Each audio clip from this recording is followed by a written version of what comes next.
Hello students, आज इस video में हम सीखेंगे कि आरटीआई को कैसे ड्राफ्ट करते हैं। आरटीआई को ड्राफ्ट करने के तरीके के बारे में मैंने पहले भी वीडियोस निकाल दिए हैं, लेकिन आज फिर निकाल देती हूँ। आपको कुछ नहीं करना है, एक प्लेन पेपर लेना है।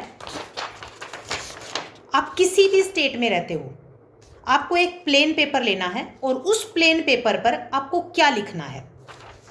सबसे पहले आप एक रफ बनाइए कि कौन आरटीआई मांगना चाहता है। जो आरटीआई मांगना चाहता है उसका आप एक एड्रेस लिख लो, पूरा प्रॉपर एड्रेस लिखो, जहाँ पर पोस्ट ऑफिस से आपके घर पर डाक आ सके, रजिस्टर्ड पोस्ट आपके घर पहुँच सके, पूरा एड्रेस। फिर आपको जिनसे आरटीआई मांगनी है आप उसका एड्रेस लिखो।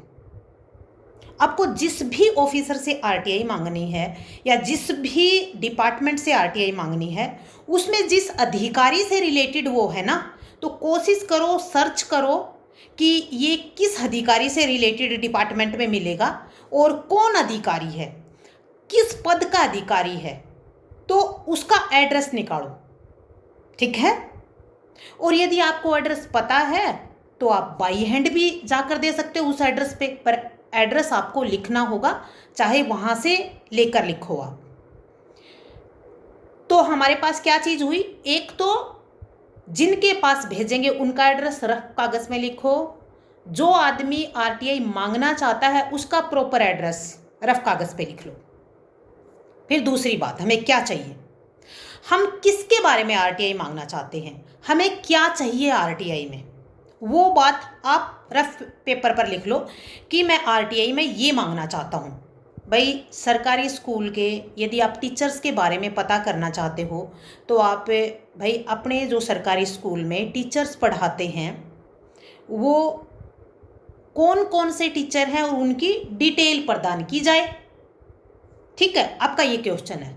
सेकंड आपका क्वेश्चन ये भी हो सकता है कि आप अपनी पेंशन आती है तो पेंशन की डिटेल चाहिए आपको कि इस नंबर से पेंशन आती है, इस पेंशन से रिलेटेड सारी जानकारी चाहिए। आप इसी लाइन में लिखो, सारा क्लियर हो जाएगा। ठीक है। तो इसी प्रकार से कोई भी आपकी समस्या है, कोई भी आप जानकारी चाहते हो, उस जानकारी को एक रफ कागज पे जरूर लिखो कि मुझे ये जानकारी चाहिए। 3 चीज हो गई हैं। ठीक है।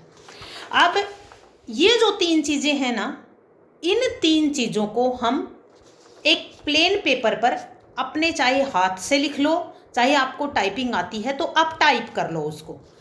सबसे पहले पेपर के जब आप लिखते हो तो लेफ्ट हैंड में हम करते हैं ना 2, ठीक है, तो वहां पे 2 लिखो। ठीक है, हमें सेवा में लिखने की जरूरत नहीं है, 2 लिखो।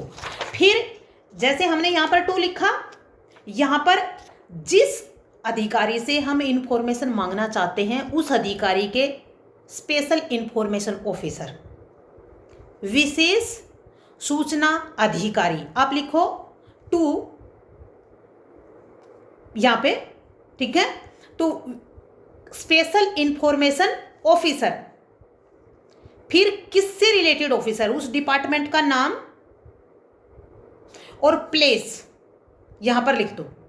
ठीक है, फिर आप यहां पर लिखो सब्जेक्ट, लिख दो कि आपको सब्जेक्ट लिखो या विषय लिखो, हिंदी में लिखो कि इस बारे सूचना चाहिए। इतना भी प्लेन लिख दोगे तो भी चलेगा। ठीक है, क्योंकि बहुत ही प्लेन और सिंपल भाषा में लिखेंगे हम। लीगल ड्राफ्टिंग में करेंगे तो कोई बात नहीं, लीगल ड्राफ्टिंग का भी मैं बता दूंगी आपको, लेकिन मैं बहुत प्लेन भाषा में लिखती हूँ। किसी भी भाषा में लिखो, प्लेन में लिखो, लीगल में लिखो, आपको इन्फॉर्मेशन यदि आपने मांगी है तो जरूर मिलेगी। हो सकता है कि वो पहले ऑफिस से मिल जाए या अपील में मिल जाए या शिकायत करने के बाद मिल जाए। अब जहाँ से इंफॉर्मेशन मांगने है उसका एड्रेस हो गया है। फिर आप इंफॉर्मेशन मांगना चाहते हो सूचना प्राप्त करने हेतु, ऐसे लिखो किसके तहत, सूचना अधिकार अधिनियम 2005 की सेक्शन 6 के तहत इतना भी लिख सकते हो आप। लिखो, फिर नीचे लिखो नंबर 1 में लिखो, आपको कुछ आगे करने की जरूरत नहीं है, सीधे सब्जेक्ट के पीछे एक नंबर 1 लिखो। नंबर 1 में लिखो कि आपको इससे रिलेटेड सूचना चाहिए।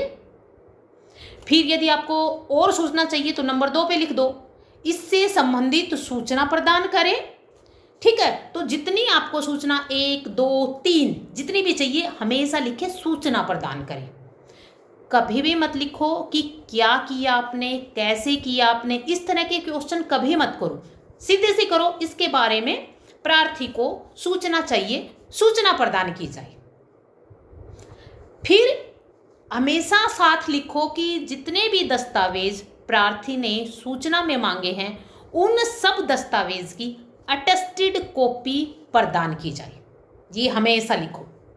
ठीक है, फिर लास्ट में आपने अपनी इंफॉर्मेशन की 1 2 3 4 चीज लिख दी, जो भी जितनी भी हो सकता है, 1 हो सकता है 10 हो सकती है, कोई बात नहीं। फिर आप लिखो नीचे नोट अनोटी, ठीक है, या ध्यान दे, ऐसे लिख दो।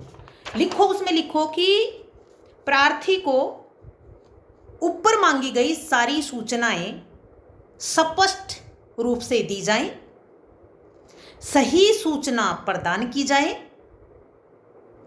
फिर नेक्स्ट लाइन में लिखो, यदि सूचना अधिकारी द्वारा प्रदान की गई कोई सूचना यदि गलत पाई जाती है, मिथ्या पाई जाती है या भ्रम पैदा करने वाली है, यानी स्पष्ट नहीं है, तो प्रार्थी